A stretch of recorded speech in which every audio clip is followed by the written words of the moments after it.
બનાસકાંઠા જિલ્લાના અમીરગઢ ખાતે આવેલ સરકારી વિનયન કોલેજમાં વિશ્વ એડ્સ દિન નિમિત્તે NSS યુનિટ અને સમાજશાસ્ત્ર વિભાગના સંયુક્ત ઉપક્રમે એક વ્યાખ્યાન યોજાયું હતું। વિદ્યાર્થીઓને સમાજમાં લોક જાગૃતિ કેળવવા તેમજ તંદુરસ્ત જીવનશૈલી વિકસાવી આરોગ્ય જાગૃતિ વધારવાના હેતુસર પ્રાથમિક સામૂહિક આરોગ્ય કેન્દ્ર અમીરગઢ દ્વારા આ કાર્યક્રમનું આયોજન કરવામાં આવ્યું હતું। કાર્યક્રમના આરંભે પ્રોફેસર ફરહીના શેખ દ્વારા પ્રાર્થના રજૂ કરવામાં આવી હતી। ત્યારબાદ ગુજરાતી વિભાગના પ્રોફેસર ડોક્ટર મહેશ પ્રજાપતિ આરોગ્ય કેન્દ્રમાંથી ઉપસ્થિત રહેલા કાઉન્સિલર પરથી ચૌધરી અને ઈશ્વરનો પરિચય આપ્યો હતો। સૌપ્રથમ ઈશ્વરભાઈએ વિદ્યાર્થીઓને HIV વિશે સમજ આપી તેની નકારાત્મક અસરો વિશે માહિતી આપી હતી। ત્યારબાદ પરથી ચૌધરીએ એડ્સ રોગ સંબંધિત વિસ્તૃત માહિતી અને યોગ્ય માર્ગદર્શન પૂરું પાડ્યું હતું। આ વ્યાખ્યાનનો મુખ્ય હેતુ સ્વસ્થ અને રોજિંદી જીવનશૈલીમાં એડ્સના સંક્રમણ તથા તેના સંલગ્ન રોગોથી બચાવવાનો હતો।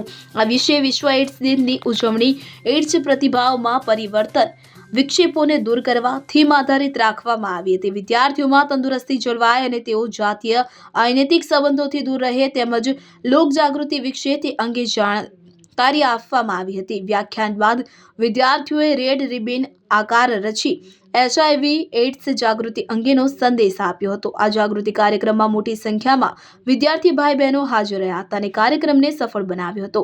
કાર્યક્રમનું આયોજન અને સંચાલન કોલેજના NSS programme coordinator doctor Mahesh Prajapati અને સમાજશાસ્ત્ર વિભાગના ડોક્ટર નીતિન જાદવ દ્વારા આચાર્ય ડોક્ટર NK સોનારાના માર્ગદર્શન હેઠળ કરવામાં આવ્યું હતું।